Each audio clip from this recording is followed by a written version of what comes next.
Today we're going to be installing door welcome logo lights. Here's what the welcome lights look like. Comes in a package.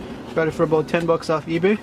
As you can see, it comes with two welcome lights. One here, as well as a wiring harness and a 19mm hole saw. Now if you're curious what's inside one of these units, you can just slide back these rings and unscrew the LED from the projector. As you can see, it's a little Cree LED that powers this whole thing.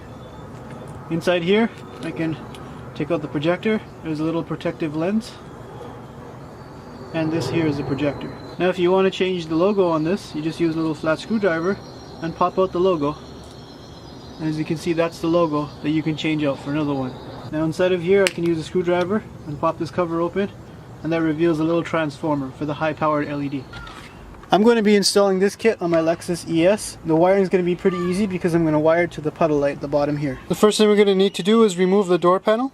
Here we've got a flat screwdriver with a little bit of electrical tape on it to protect the surface. I'm just going to pop it into this panel here and pry it up.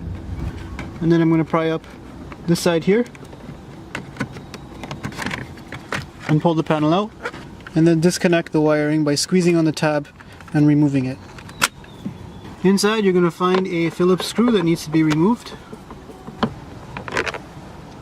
Next, inside the door handle, I'm going to use a flat blade screwdriver and pop off this interior panel.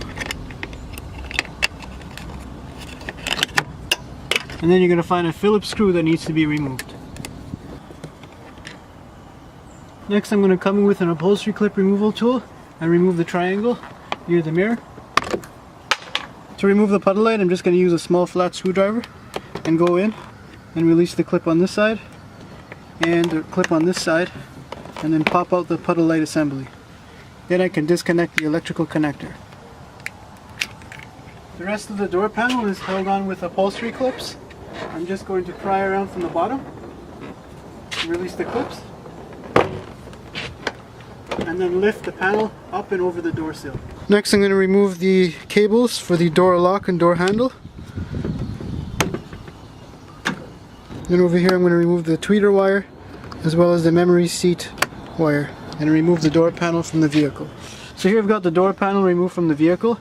As you can see, my logo light won't really fit on this side of the puddle light, so I'm going to be using the empty part on this side here and drill a hole here for my logo light. So I'm just going to use a little bit of masking tape underneath the surface here so I can mark where I need to drill the hole. So I'm going to position my logo light on the door panel where I know there's no obstructions behind it, and then grab a pen and mark around it. You need to make sure that when you're positioning your logo light, it doesn't get obstructed by this rubber here or any other obstacles behind it. Using the hole saw that came with the kit on my drill, next I'm going to drill a hole into the door panel.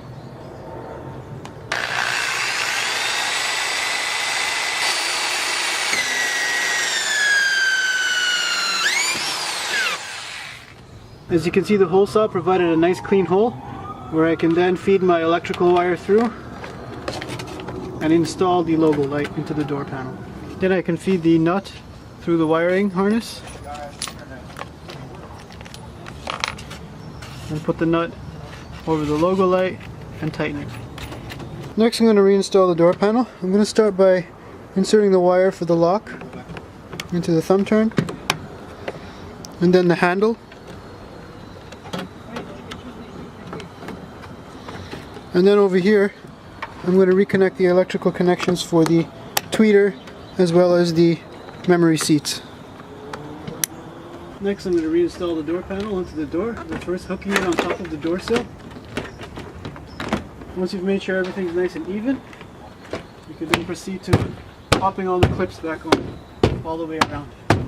Then I'm going to replace the black triangle in the mirror.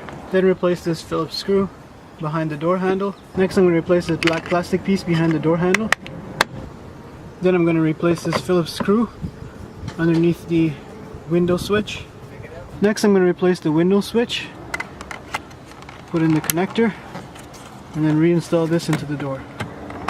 Now onto the wiring. I'm going to first start by opening up this little puddle light assembly here with a flat screwdriver and popping it off. To connect this up, there are a few things we could do. The first thing you could do is solder directly these wires to those terminals inside of there, so that when you connect it to the car, it'll light up. The second thing you could do is use these crimp connectors, which will allow you to tap into the vehicle's wiring harness and wire in your aftermarket lighting. Now what I'm going to be doing is removing this bulb here and using my wires and winding them around and connecting them to the bulb base, and then I'm going to reinsert the bulb for a nice solid connection.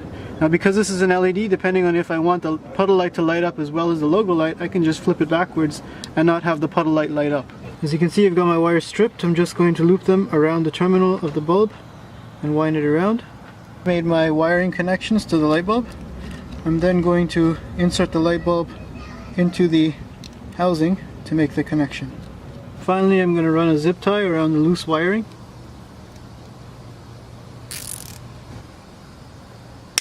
And then I can take all the wiring, stuff it inside of the door panel,